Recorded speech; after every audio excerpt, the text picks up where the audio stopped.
Hello, അമ്മ മനസ്സിൻ്റെ പുതിയൊരു എപ്പിസോഡിലേക്ക് എല്ലാവർക്കും സ്വാഗതം. ചാനൽ ആദ്യമായിട്ട് കാണുന്നവരാണെങ്കിൽ ഒന്ന് സബ്സ്ക്രൈബ് ചെയ്തിട്ട് ലൈക്ക് ചെയ്യണേ. അപ്പോൾ ഞാൻ ഫസ്റ്റ് എഴുതിയ കാര്യങ്ങളൊക്കെ മനസ്സിലാവുന്നവരൊക്കെ ജസ്റ്റ് ഒന്ന് വായിക്കണം കേട്ടോ. ഇത് ഇംഗ്ലീഷിൽ തന്നെയാണോ വരുമോയെന്ന് എനിക്കറിയില്ല. ഒരുപാട് പേര് കമൻറ്റ് ഇട്ടിട്ടുണ്ടായിരുന്നു ഇംഗ്ലീഷിലല്ല മലയാളത്തിൽ തന്നെയാണ് വീഡിയോ വരുന്നതെന്ന്. ഒരുപാട് നന്ദിയുണ്ട് കേട്ടോ.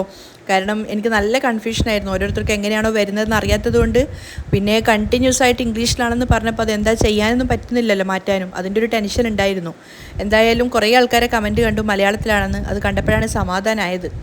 അപ്പോൾ മേഘ അവളുടെ ക്യാബിനിലിരിക്കുകയാണ്. അങ്ങോട്ടേക്ക് വന്നിട്ട് മനോഹരൻ ചോദിക്കുന്നുണ്ട്, മേഘ നീ കൊടുത്ത കെമിക്കൽ സ്പ്രേ മനീഷ് ചന്ദ്രികയുടെ യൂണിഫോമിൻ്റെ മെറ്റീരിയൽസിലൊക്കെ അടിക്കുമായിരിക്കും അല്ലേ? അപ്പോൾ മേഘ ഒരു കൗശലത്തോടെ പറയുന്നുണ്ട്, തീർച്ചയായിട്ടും മനീഷ് അത് അടിക്കും മാമ. എന്തോ എനിക്കത്ര വിശ്വാസം പോരാ മോളെ. അല്ല അമ്മാവാ, ഞാൻ അവന് വലിയ ഓഫറാണ് കൊടുത്തിരിക്കുന്നത്. ഓഫറോ? അതെന്താ മോളെ അത്രയും വലിയ ഓഫർ?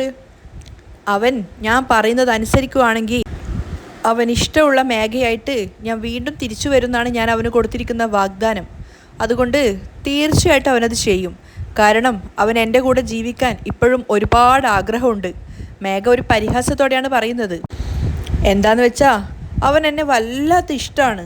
എനിക്ക് വേണ്ടി അവൻ ഏതറ്റം വരെയും പോവും. മേഘയുടെ ആ ഒരു കോൺഫിഡൻസ് കണ്ടപ്പോൾ മനോഹരനും ചെറുതായിട്ടൊരു കോൺഫിഡൻസ് തോന്നുവാണ്.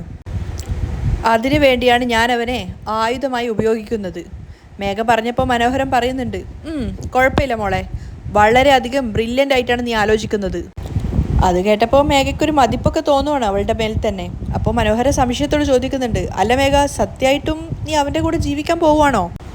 അത് കേട്ടപ്പോൾ തന്നെ മേഘ പൊട്ടിച്ചിരിക്കുകയാണ്. എന്നിട്ട് അവൾ പറയുന്നുണ്ട്, ഞാൻ അവൻ്റെ കൂടെ ചേർന്ന് ജീവിക്കാനോ? ഈ ജന്മത്തിൽ അത് നടക്കില്ല. അത് കേട്ടതും മനോഹരനും സമാധാനമാവുകയാണ്. മേഘയുടെ ബുദ്ധി ആലോചിച്ചിട്ട് അയാൾക്ക് സന്തോഷം തോന്നുന്നുണ്ട്. അപ്പോൾ മേഘ പറയാണ്, കാര്യം കഴിഞ്ഞ ഉടനെ അവന് ഞാൻ പറഞ്ഞു വിടും അമ്മാവാ. നിന്റെ ഈ ചാണക്യ ബുദ്ധി ആർക്കും ചിന്തിക്കാൻ പോലും സാധിക്കാത്തതാണ്. മനോഹര മേഘയെ പുകഴ്ത്തുന്നുണ്ട്. തീർച്ചയായിട്ടും നീ ജയിക്കുക തന്നെ ചെയ്യും മോളെ. അപ്പോഴേക്കും ഒരു സ്റ്റാഫ് വന്നിട്ട് മേഘയോട് പറയുന്നുണ്ട്, മേഘയെ കാണാൻ വേണ്ടിയിട്ട് മനീഷ് എന്ന് പേരുള്ള ഒരാൾ വന്നിട്ടുണ്ടെന്ന്. അയ്യോ, എങ്കിൽ വേഗം വരാൻ പറ. മേഘ ധൃതി കൂട്ടുവാണ്. അമ്മാവാ, മനീഷ് വന്നിട്ടുണ്ടെങ്കിൽ തീർച്ചയായിട്ടും നല്ലൊരു കാര്യത്തിന് വേണ്ടി തന്നെ ആയിരിക്കും വന്നിട്ടുണ്ടാവുക. നിങ്ങൾ പുറത്തേക്ക് പോയിക്കോ അമ്മാവാ. ഞാൻ മനീഷിനെ കണ്ടതിന് ശേഷം നമുക്ക് രണ്ടുപേർക്കും സംസാരിക്കാം. ശരി മോളെ, ഞാൻ പുറത്ത് കാത്തു നിൽക്കാം എന്ന് പറഞ്ഞിട്ട് മനോഹരൻ പുറത്തേക്ക് പോവുകയാണ്. കുറച്ച് കഴിഞ്ഞപ്പോഴാണ് മനീഷ് ഡോറ് തുറന്ന് അകത്തേക്ക് വന്നത്. മനീഷിനെ കണ്ടതും പതിവില്ലാതെ വേഗം എഴുന്നേറ്റ് പോയിട്ട്, ഹായ് മനീഷ്, വാ വാ വാ വാ എന്നൊക്കെ പറഞ്ഞ് അവൻ്റെ കൈ പിടിച്ച് അകത്തേക്ക് കൂട്ടിക്കൊണ്ട് വന്ന് സീറ്റിൽ ഇരുത്തിക്കുകയാണ്. ഇരിക്കേ. മനീഷ് തന്നെ അതിശയത്തോടെയാണ് മേഘയെ നോക്കുന്നത്. മേഘയ്ക്ക് ഇത്രയും വലിയ മാറ്റം വന്നോ എന്നൊക്കെ വിചാരിച്ചിട്ട്. അപ്പോൾ മേഘ ചോദിക്കുന്നുണ്ട്, പിന്നെ എന്താ കഴിക്കുന്നത്? ജ്യൂസ് എന്തെങ്കിലും ഓർഡർ ചെയ്യട്ടെ? അവൾ ഫോൺ എടുത്തിട്ട് ഓർഡർ ചെയ്യാൻ പോയപ്പോഴേക്കും മനീഷ് തടിയാണ്. ഏയ് വേണ്ട, അതൊന്നും വേണ്ട. എങ്കിൽ നമുക്ക് ഉച്ചയ്ക്ക് പുറത്ത് പോയിട്ട് എവിടെയെങ്കിലും ലഞ്ച് കഴിച്ചാലോ? മനീഷ് ഒന്നും പറയാതെയാണ് ഇരിക്കുന്നത്. അവൻ്റെ മുഖത്ത് വലിയ തെളിച്ചൊന്നും ഉണ്ടായിരുന്നില്ല. അപ്പോൾ മേഘ വളരെ റൊമാൻറ്റിക് ആയിട്ടാണ് സംസാരിക്കുന്നത്.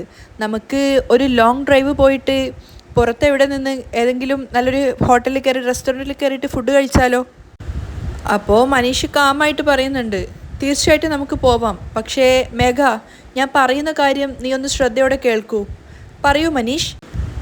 മനീഷ് അതെങ്ങനെയാണ് പറയേണ്ടതെന്ന് അറിയാതെ തലതാഴ്ത്തിയിരിക്കുകയാണ്. പക്ഷേ മേഘ പോസിറ്റീവായൊരു ന്യൂസ് പ്രതീക്ഷിച്ചത് കൊണ്ട് തന്നെ അവൾ ചോദിക്കുന്നുണ്ട്, ഞാൻ തന്ന കെമിക്കൽ സ്പ്രേ എല്ലാ യൂണിഫോമിൻ്റെ മെറ്റീരിയൽസിലും നീ അടിച്ചോ? ഇല്ല മേഘ, ഞാൻ അടിച്ചിട്ടില്ല. അത് കേട്ടതും മേഘ ഷോക്കാവുകയാണ്. അവൾ ചോദിക്കുന്നുണ്ട്, എന്താ നീ പറഞ്ഞത്? ഇല്ല മേഘ, എന്നെ വിശ്വസിക്കുന്നവർക്ക് തീർച്ചയായിട്ടും എനിക്ക് ദ്രോഹം ചെയ്യാൻ സാധിക്കില്ല. മനീഷ് വല്ലാത്തൊരു വിഷമത്തോടെയാണ് പറയുന്നത്.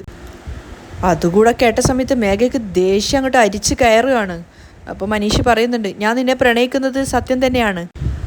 ഞാൻ നിൻ്റെ മേൽ വെച്ചിരിക്കുന്ന പ്രണയം പ്രൂവ് ചെയ്യാൻ പറഞ്ഞാൽ എന്ത് വേണമെങ്കിലും ഞാൻ ചെയ്യാം. എന്തിനധികം എന്നോട് നീ മരിക്കാൻ പറഞ്ഞാൽ വേണമെങ്കിൽ ഞാൻ മരിക്കുക വരെ ചെയ്യാം. എന്നാൽ എൻ്റെ പ്രണയം നിനക്ക് പ്രൂവ് ചെയ്യിക്കാൻ വേണ്ടിയിട്ട് മറ്റൊരാളുടെ ജീവിതം തകർക്കാൻ തീർച്ചയായിട്ടും എന്നെക്കൊണ്ട് സാധിക്കില്ല. മനീഷിൻ്റെ സംസാരം കേൾക്കുന്തോറും മേഘയ്ക്ക് ഇങ്ങനെ ദേഷ്യവും സങ്കടമൊക്കെ വന്നുകൊണ്ടിരിക്കുന്നുണ്ടായിരുന്നു. അപ്പം മനീഷ് പറയുന്നുണ്ട്, ആ ഒരു തെറ്റ് ഞാൻ ചെയ്യുകയുമില്ല, നിന്നെക്കൊണ്ട് ചെയ്യിക്കുകയുമില്ല. മേഘയ്ക്ക് ശരിക്കും തോറ്റുപോയൊരു പ്രതീതിയാണ് തോന്നുന്നത്. അവളിങ്ങനെ നിരാശയോടെ നിൽക്കുമ്പോൾ മനീഷ് പറയുന്നുണ്ട്, ചന്ദ്രിക ഗ്രാമത്തിൽ നിന്ന് വന്നൊരു സാധാരണ പെൺകുട്ടിയാണ്. ഇപ്പോഴാണ് അവൾ ജീവിതത്തിൽ മുന്നേറിക്കൊണ്ട് വന്നിരിക്കുന്നത്. അവൾക്ക് സഹായം ചെയ്തില്ലേലും കുഴപ്പമില്ല, പക്ഷേ നമ്മളെക്കൊണ്ട് അവൾക്ക് ദ്രോഹം ചെയ്യാൻ പാടില്ല. തീർച്ചയായും അവൾ ജയിക്കുക തന്നെ വേണം. അത് കേട്ടതും മേഘ ചാടി എഴുന്നേക്കുകയാണ് ദേഷ്യത്തോടെ. You rascal! അവൾ നേരെ വന്ന് മനീഷിൻ്റെ ഷർട്ടിൻ്റെ കോളറിൽ പിടിച്ചിട്ട് അവൻ്റെ കവിളിൽ അപ്പുറത്തും ഇപ്പുറത്തുമായിട്ട് അടിക്കുകയാണ്. മനീഷ് ഒന്നും ചെയ്യാതെ അവളുടെ തല്ല് വാങ്ങിക്കുന്നുണ്ടായിരുന്നു. അതിനുശേഷം മേഘ ചോദിക്കുന്നുണ്ട്, നിനക്ക് ചന്ദ്രിക ജയിക്കണം അല്ലേ, എന്നിട്ട് ഞാൻ തോക്കണം അല്ലേ? എനിക്ക് വേണ്ടി കേവലം ഇതുപോലും ചെയ്യാൻ നിന്നെക്കൊണ്ട് സാധിക്കില്ലേ? പിന്നെ എന്തിനാ നീ എൻ്റെ കൂടെ ജീവിക്കണം എന്ന് ആഗ്രഹിക്കുന്നത്? എനിക്ക് വേണ്ടി ഒന്നും ചെയ്യാൻ നിന്നെക്കൊണ്ട് സാധിക്കില്ല, പക്ഷെ എൻ്റെ കൂടെ ജീവിക്കണം അല്ലേ? ഇറങ്ങിപ്പോടാ എൻ്റെ കൺമുന്നിൽ നിന്ന്. മേഘ വല്ലാത്ത റൂഡായിട്ടാണ് മനീഷയോട് പെരുമാറുന്നത്. എന്നിട്ട് പുറത്തേക്ക് കാണിച്ചുകൊണ്ട് പറയുന്നുണ്ട് ഇറങ്ങി പോകാൻ വേണ്ടിയിട്ട്. മനീഷാണെങ്കിൽ ദേഷ്യത്തോടെ മേഘയെ നോക്കിയിട്ട് പറയുന്നുണ്ട്, നീ തന്ന അടി തിരിച്ചു തരാൻ എനിക്കറിയായിട്ടല്ല, എന്നാ അത് തിരിച്ചു തരണമെന്ന് ഞാൻ ആഗ്രഹിക്കുന്നില്ല. കാരണം ഞാൻ നിന്നെ ഇപ്പോഴും പ്രണയിക്കുന്നു. ഇനിയെങ്കിലും ബുദ്ധിയില്ലാതെ ചിന്തിച്ച് ചന്ദ്രികയെ തോൽപ്പിക്കണമെന്ന് വിചാരിക്കാതെ. മേഘയോടുള്ള സ്നേഹം കൊണ്ട് അവൾക്കൊരു മുന്നറിയിപ്പ് പോലെ ഒരു ഉപദേശം കൊടുത്തിട്ടാണ് മനീഷ് അവിടെ നിന്നും പോകുന്നത്. മനീഷ് പോയതും മേഘയ്ക്ക് അവളുടെ ദേഷ്യം നിയന്ത്രിക്കാനാവാതെ അവൾ ആ ടേബിളിന് മുകളിലുണ്ടായിരുന്ന എല്ലാ സാധനങ്ങളും തട്ടിത്തെറിപ്പിക്കുകയാണ്. എന്നിട്ട് അവൾ പൊട്ടി പൊട്ടി കരയുന്നുണ്ടായിരുന്നു. പിന്നീട് കാണിക്കുന്നത് മേഘ ഒരു കൂൾ ബാറിൽ അവിടെ വെയിറ്റ് ചെയ്യുകയാണ്. അല്പസമയം കഴിഞ്ഞപ്പോൾ അങ്ങോട്ടേക്ക് മനോഹരനും വേറെ രണ്ടുപേരും വന്നിട്ടുണ്ടായിരുന്നു. മനോഹരൻ്റെ കൂടെ വന്ന രണ്ടുപേരെ മനോഹരൻ മേഘയ്ക്ക് പരിചയപ്പെടുത്തി കൊടുക്കുകയാണ്. അതിലൊരാൾ ക്വാളിറ്റി, അതായത് മെറ്റീരിയൽ ക്വാളിറ്റി ചെയ്യാനുള്ള ആളായിരുന്നു, ഗവൺമെൻറ്റിൻ്റെ ഉദ്യോഗസ്ഥൻ. അതുപോലെ മറ്റേ ആളെയും കൂടെ മേഘയ്ക്ക് പരിചയപ്പെടുത്തി കൊടുക്കുന്നുണ്ട്. അവർ രണ്ടുപേരും ചന്ദ്രിക നടത്തിക്കൊണ്ടിരിക്കുന്ന ഗവൺമെൻറ് ടെൻഡറിൻ്റെ ആ ഒരു വർക്കിൻ്റെ ക്വാളിറ്റി നോക്കാനുള്ള ഓഫീസർമാരാണ്. മേഘ അവരെ പരിചയപ്പെട്ടതിന് ശേഷം കൈ കൊടുത്തിട്ട് രണ്ടുപേരോട് ഇരിക്കാൻ പറയുകയാണ്. എന്നിട്ട് എന്താ കഴിക്കാൻ വേണ്ടിയെന്ന് ചോദിക്കുമ്പോൾ അവരൊന്നും വേണ്ടാന്നാണ് പറയുന്നത്. അപ്പോൾ അവർ മേഘയോട് പറയുന്നുണ്ട്, മനോഹരൻ എല്ലാ കാര്യങ്ങളും പറഞ്ഞു, ഞങ്ങൾ എന്താ ചെയ്യേണ്ടത് അത് പറയൂ. സർ, നിങ്ങൾ എനിക്കൊരു ഫേവർ ചെയ്യണം. ഈ ഒരു ഫേവർ നിങ്ങൾ എനിക്ക് ചെയ്യുകയാണെങ്കിൽ ലൈഫ് ലോങ് ഞാൻ നിങ്ങളെ മറക്കുകയില്ല. അത് കേട്ട സമയത്ത് അവർ രണ്ടുപേരും സന്തോഷത്തോടെ പരസ്പരം മുഖം നോക്കി ചിരിക്കുകയാണ്. അപ്പോൾ മേഘ പറയുന്നുണ്ട്, സർ, ഇത് നിങ്ങൾ വെറുതെ ചെയ്യുകയൊന്നും വേണ്ട. നിങ്ങൾ കോംപ്ലിമെൻ്റായിട്ട് എന്ത് ചോദിക്കുവാണെങ്കിൽ അത് ഞാൻ തരാം. ഓക്കെ മാഡം, ഇപ്പോൾ ഞങ്ങൾ എന്ത് ചെയ്യണം അത് പറയൂ. അപ്പോൾ മേഘ അവർ ചെയ്യേണ്ട കാര്യങ്ങൾ അവർക്ക് വിശദീകരിച്ച് കൊടുക്കുകയാണ്.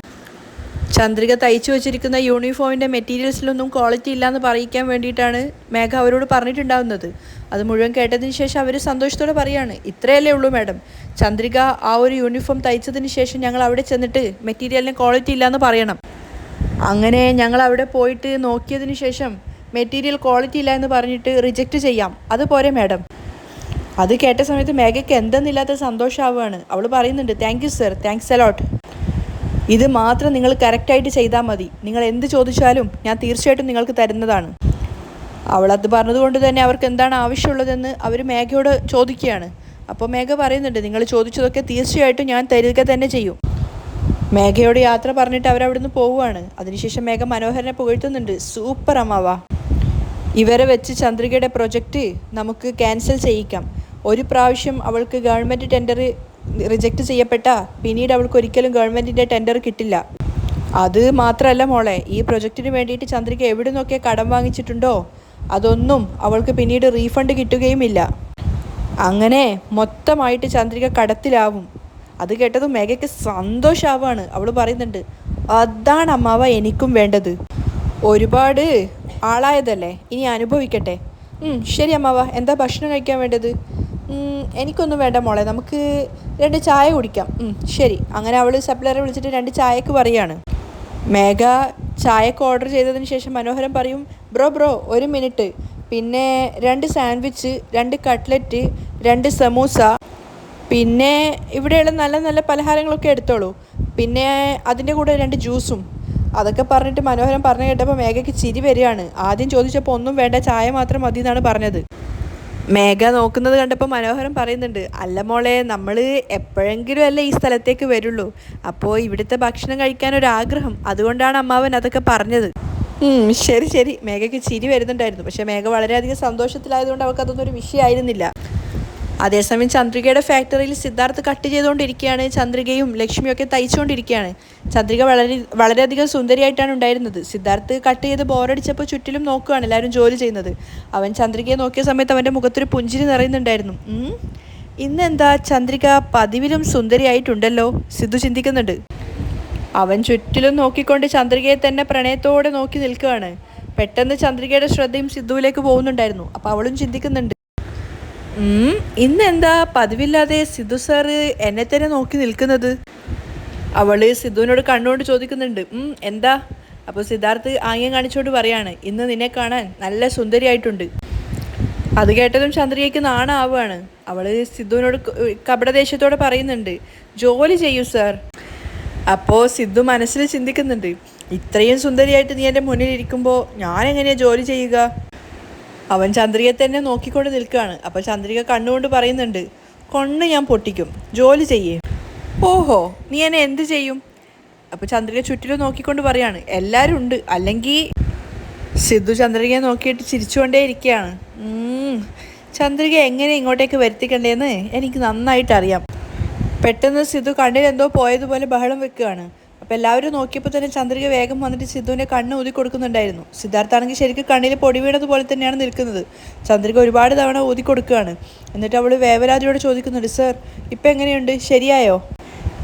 പക്ഷെ അത് കേട്ട സമയത്ത് സിദ്ധാർത്ഥ അവളെ നോക്കി ചിരിച്ചുകൊണ്ടേ ഇരിക്കുകയാണ്. അപ്പോൾ ചന്ദ്രികയ്ക്കൊന്നും മനസ്സിലാവുന്നില്ല. അവൾ വീണ്ടും ചോദിക്കുന്നുണ്ട്, ഇപ്പം എങ്ങനെയുണ്ട് സർ, പൊടി പോയോ? സിദ്ധു പൊട്ടി ചിരിച്ചുകൊണ്ട് പറയാണ്, അതെങ്ങനെയാ പോവുക, കണ്ണിൽ പൊടി വീണാലല്ലേ പോവുക? എന്താ പറഞ്ഞേ, സൂചി വീണിട്ടില്ലെന്നോ? ചന്ദ്രിക, എന്താണെന്നറിയോ, ഈ ഡ്രസ്സിൽ നിന്നെ കാണാൻ നല്ല സുന്ദരിയായിട്ടുണ്ട്. നിന്നെ നോക്കിക്കൊണ്ട് എനിക്ക് ജോലി ചെയ്യാനേ പറ്റുന്നില്ല. അപ്പോൾ നീ എങ്ങനെയെങ്കിലും എൻ്റെ അടുത്ത് വരണമെന്ന് കരുതി, അതിനാണ് ഞാൻ ഇങ്ങനെയൊക്കെ നാടകം കാണിച്ചത്. ഉള്ള ജോലി തന്നെ ചെയ്തു തീർക്കാൻ പറ്റാതെ കഷ്ടപ്പെടുകയാണ്. അതിൻ്റെ ഇടയിൽ സാറിനൊരു റൊമാൻസ്. ഇനി ഇങ്ങനെയുള്ള റൊമാൻസും കൊണ്ട് വന്നാൽ ഈ സിസർ വെച്ച് ഞാൻ കണ്ണ് കുത്തിപ്പൊട്ടിക്കും എന്ന് പറഞ്ഞ് കത്രിക എടുത്തിട്ട് സിദ്ധുവിന് നേരെ നീട്ടുകയാണോ. അയ്യോ, ഞാൻ പാവല്ലേ ചന്ദ്രിക, സിദ്ധു കൊഞ്ചുവാണ്. ചന്ദ്രിക, നീ ഇത്രയ്ക്ക് വയലൻ്റ് ആണോ? സത്യമായിട്ടും നിന്നെ കാണാൻ നല്ല സുന്ദരിയായിട്ടുണ്ട്, അതുകൊണ്ടല്ലേ. അയ്യോ, ഒന്ന് നിർത്ത് സർ, എല്ലാവരും കേൾക്കും. സാർ എന്തൊക്കെയാ ഈ പറയുന്നത്? ഇന്നാണെങ്കിൽ ഓഫീസർമാർ ഇൻസ്പെക്ഷന് വരുമെന്ന് പറഞ്ഞ ദിവസമാണ്. അവരെപ്പോഴാണ് വരുവാന്നൊന്ന് ചോദിക്കും സർ. അപ്പോൾ അവർ വരാനുള്ള സമയം ആവുന്നതേ ഉള്ളൂ. ചന്ദ്രിക, നീ എന്തിനിങ്ങനെ ടെൻഷൻ ആവുന്നത്? അതിനുള്ള മെറ്റീരിയൽസൊക്കെ ഞാൻ റെഡിയാക്കി വെച്ചിട്ടുണ്ട്, നീ ഇത്ര ടെൻഷൻ അടിക്കേണ്ട ആവശ്യമൊന്നുമില്ല. അപ്പോഴേക്കും മനീഷ് അങ്ങോട്ടേക്ക് വന്നിട്ട് സിദ്ധുവിനോട് പറയുന്നുണ്ട്, ഇൻസ്പെക്ഷനുള്ള ഓഫീസർമാർ താഴെ വന്നിട്ടുണ്ടെന്ന്. ശരി, അവർ വന്നോട്ടെ. അവർ രണ്ടുപേരും വന്നത് തന്നെ വലിയ ഗെറ്റപ്പിലും ജാടയിലൊക്കെ ആയിട്ടാണ് വന്നിട്ടുള്ളത്. കാരണം മേഘ കൊടുത്ത പടത്തിൻ്റെ ആ ഒരു ഇതാണ് അവർ കാണിക്കുന്നത്. അപ്പോൾ അവർ കയറി വന്നപ്പോൾ തന്നെ ഇവർ നമസ്കാരമെങ്കിലും ഒക്കെ പറയുമെങ്കിലും വലിയ മൈൻഡൊന്നും ആക്കുന്നില്ല. അതുമാത്രമല്ല, എന്തൊക്കെയോ നോക്കിയിട്ട് അലക്ഷ്യമായിട്ടൊക്കെയാണ് പറയുന്നത്. അവിടെയുള്ള പേപ്പേഴ്സൊക്കെ മെറ്റീരിയൽസൊക്കെ നോക്കിയിട്ട് പറയുകയാണ്, ഇതൊക്കെ എന്തിങ്ങനെ വാരി വലിച്ചിട്ടിരിക്കുന്നത്, തീരെ വൃത്തിയില്ലല്ലോ എന്നൊക്കെ പറയുകയാണ്. പിന്നെ ജോലിക്ക് ആവശ്യത്തിന് ആൾക്കാരില്ല എന്നൊക്കെ പറഞ്ഞതിന് ശേഷം മെറ്റീരിയൽസ് നോക്കുവാണ്. ആ സമയത്ത് അവർ പറയുന്നുണ്ട്, ഈ മെറ്റീരിയൽസിന് തീരെ ഗുണനിലവാരം ഇല്ലല്ലോ എന്ന്. അപ്പോൾ സിദ്ധു വേഗം തന്നെ പറയുകയാണ്, ഈ മെറ്റീരിയൽസ് ഗവൺമെൻറ് തന്നെ പറഞ്ഞ കമ്പനിയിൽ നിന്നാണ് ഞങ്ങൾ വാങ്ങിയത്, അതിൻ്റെ ബില്ലൊക്കെ ഞങ്ങളുടെ കയ്യിലുണ്ട്, അവർ തന്ന ക്വാളിറ്റിയുള്ള മെറ്റീരിയൽസാണിത്.